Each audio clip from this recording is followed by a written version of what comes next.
Hello and welcome to episode 2 of the Torchcast.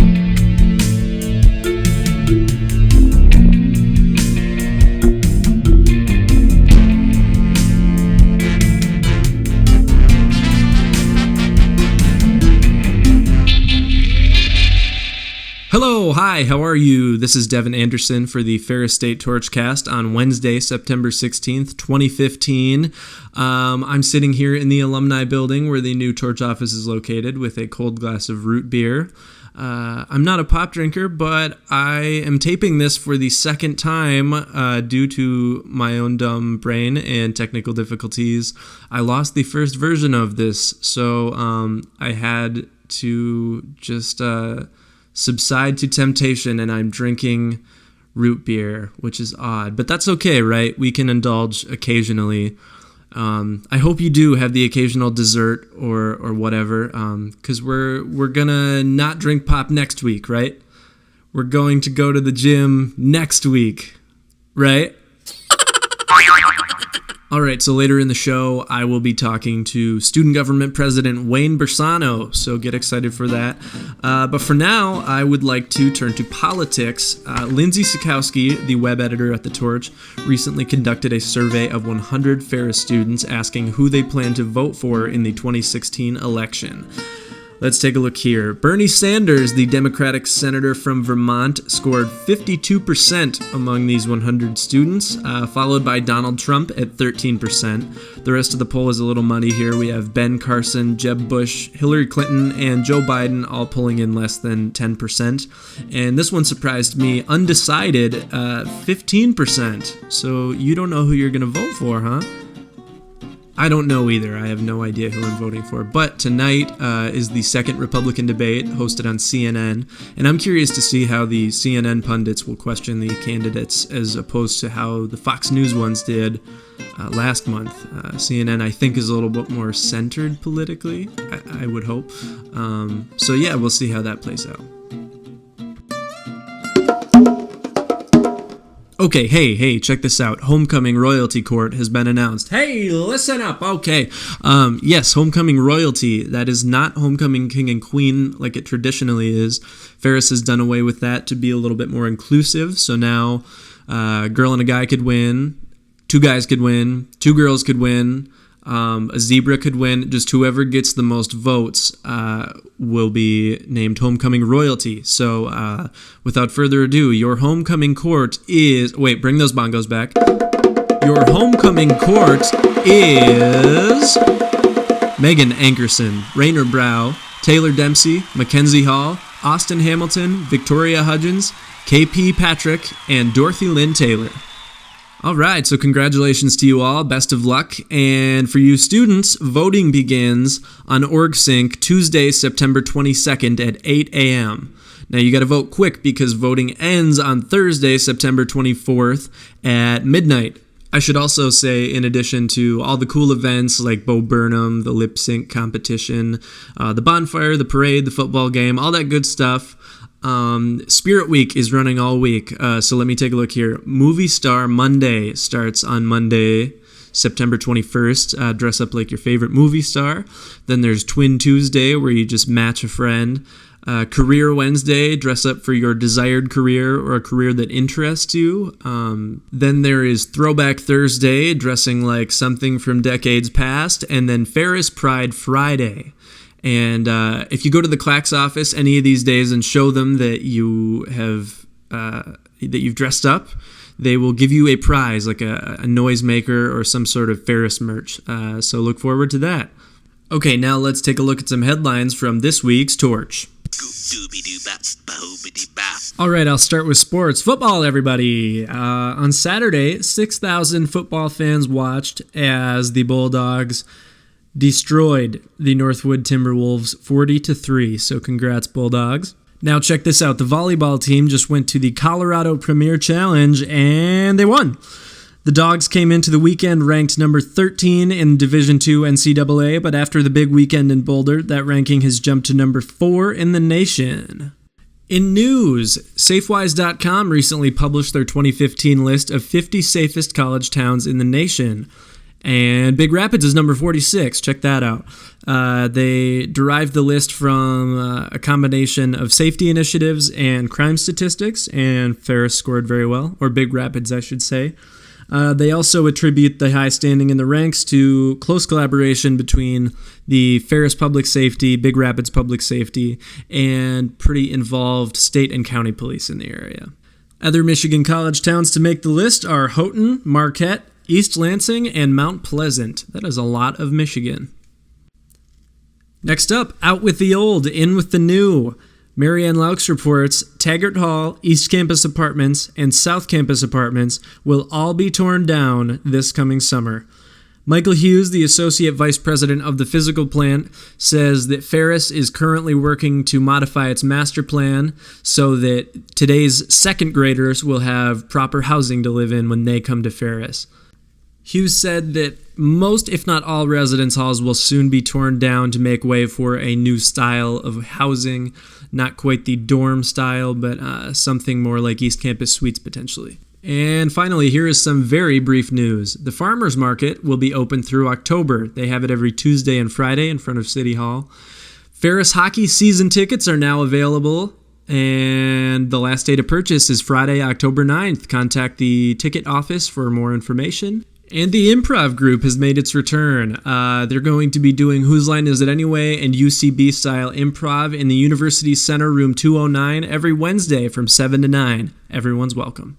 For all of that news in more detail, visit fsutorch.com or find the Torch on campus. All right, you've waited long enough. You know him, you love him. He is your student government president. Let's chat with Wayne Bersano. Party on, Wayne! Party on, Garth! It's Wayne's World! Wayne's World! Party time! Excellent! Hi, Wayne. Hello, how are you? I'm good. How are you? Pretty well. Okay, so let's start off with where you're from. I'm from Pinconning, Michigan. It's like about 20 minutes north of Bay City. Okay, how many people are there? 2,000. Wow. Okay, so what was it like growing up in that small of a town? Well, we had the Tri-Cities right near us, Bay City, Saginaw, and Midland, so I found myself going to those cities a lot. But in Pinconning, it's definitely a place where you see a face and you recognize it. Everybody sort of knows everybody. So that's interesting. Not really sure if it's for me now that I've had so many more experiences in life. But I definitely appreciate where I grew up, and I'm proud of Pinconning, and it's the cheese capital of Michigan, so that's pretty cool. Interesting. The cheese. So what's your favorite cheese? Probably Swiss, to be honest. Excellent choice. So what attracted you to the metropolis of Big Rapids then? Actually, when I came to visit Ferris for the first time, I had such a positive experience from the moment we got off the exit on Big Rapids. They had signs everywhere, right to the parking lot we had to go to, and then there was 10 people out in the parking lot greeting us. So it just seemed so everyone seemed so enthusiastic and happy, and I wanted to major in hospitality at the time, which is now currently what I'm getting my degree in. So I thought, wow, this place clearly knows about hospitality. And then just getting to meet with faculty and stuff, it was a great fit. And then when I found out more about the honors program and all of the benefits of that, it was definitely a strong connection. Okay. So hospitality, where do you see yourself after graduation? After graduation, I see myself getting into a management training program. Those usually last for about a year or so, and so they'll station me somewhere in the U.S., and then after that year of the training period, then they will put you into an official management position, and then basically after that, your career is your own. You can stay in that position, you can move up, you can go on their places, sort of thing. But that's sort of where I see myself immediately after graduation right now. Okay. Now you not only did you study abroad, but you campaigned abroad in Germany to be president, and you were elected student government president from Germany over Skype. So tell me what interested you in going to Germany and what made it all possible? I've always had a huge passion to travel, and that's really been able to ignite while I was here at Ferris through a lot of the organizations I've been able to get involved with. I've been able to travel to St. Louis, I traveled to San Diego, I traveled to Pittsburgh. And I knew even before coming to school that studying abroad was something very high on my list of things I wanted to do. So then I started looking at our semester broad programs because I really wanted to get the full experience, and that's when I came across Rheinwall, which is in Germany, and I signed up. But at the same time, I was also involved with student government, and I knew I wanted to run for president. So that created the issue of how am I going to run for president when I'm abroad. And basically, before I went, I did a lot of preparation. I had to find who I wanted on my executive board. I had to find out who was willing to campaign for me. I had to film 2 campaign videos with the Media Communication Association. They were a great help and asset. And then while I was abroad, it was just a lot of communication with the people who said they wanted to campaign for me. Like, okay, so when are we going to hang up posters? When are we going to chalk? When are we going to go to these RSO meetings? And which RSO meetings do we want to go to? So it was just a lot of working in communication, constant communication with who I wanted to be on my board, and they were so supportive of me, and here we are today. Sweet. And did you take time to enjoy Germany then while you were campaigning? Yes. Did you stay with a family? Nope. I went in not knowing who my roommates were going to be. I lived in a house with 7 other people, and it was an international home, basically. There was 2 people from India there. There was 2 people from Poland, a person from the Netherlands, a person from Germany, myself. So I really found that in my entire experience abroad, I was constantly surrounded by all these international students. Some of my best friends now are from India, South Korea, Egypt, etc. So it was just a really great experience, and I was able to change myself so much in my mindset, I guess, into a more diverse one, and it was an amazing experience. And I also had tons of opportunities to travel. I went to Italy, the UK, I was in the Netherlands, Germany, Poland, and Belgium, and so when you're in Europe, it's very easy to travel, and so it was definitely one of the best experiences I've ever had in my life, so I highly suggest it. Excellent. What was your favorite food there? I tried so much different international cuisines. One of my friends, actually another student from Ferris who's originally from Colombia, we would cook Colombian dishes. I'd eat Indian food. I'd eat the South Korean food I was telling you about and stuff. But my favorite dish, I would have to say, would have been, honestly, probably the Colombian. It's very flavorful food, and it's almost similar to American with a little bit of the twist on it to the South American twist, I guess. But they have a lot of meats and things like that, which I think is similar to our diet. So I thoroughly enjoyed it. Interesting. And how old are you? I'm 19. Oh, okay. So not having ever had a sip of alcohol in America, what was it like going to somewhere where they like serve beer in McDonald's?